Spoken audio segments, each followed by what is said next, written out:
This is Lorna Shaughnessy and I'm in my home in Moycullen, County Galway, and I'm going to read two poems. Annunciation in a Northern Clime. You came, feathers dripping, expecting to find recognition.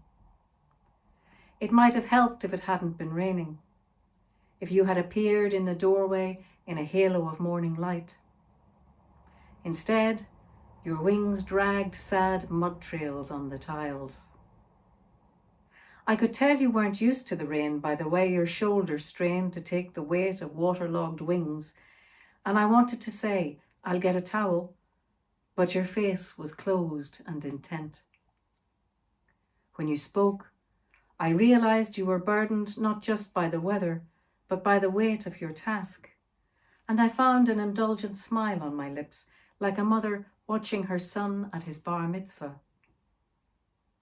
I was reading when you came, though it wasn't a prayer book.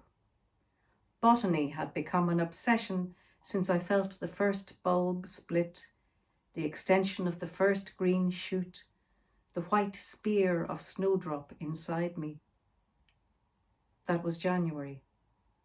Since then, I'd sensed the colour of each successive flower, purple crocus, yellow daffodil, learned each Latin name, the number of petals, shape of leaf, and yes, I already knew. I didn't tell you though. How could I? Wet curls plastered to your wind-reddened face, you shivered in the doorway, stooped in an awkward half-curtsy as if you might lose balance. I would have liked to sit you by the fire, feed you soup. Instead, I bowed my head and held the book to my breast so you couldn't see the cover. I was the calyx that contained the bud, the carpel, a house with no door. But I had seen the saffron-coloured particles, felt them enter my eyes, nose and throat, penetrate with the careless mystery of a bee as it moves from flower to flower. And like the bee, I had entered the centre of the bloom.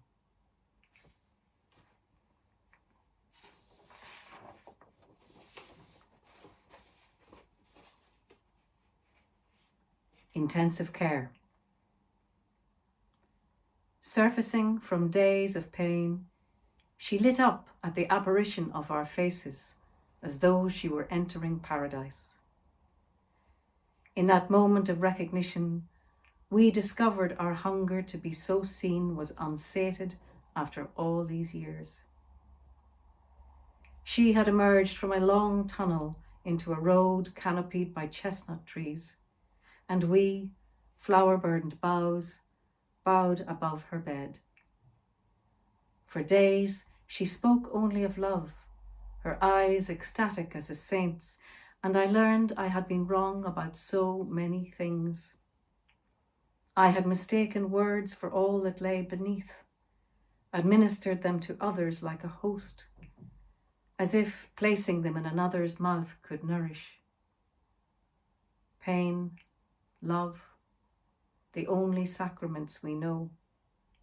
Always 3 steps ahead of the word, outrunning every betrayal, great or small, of the tongue.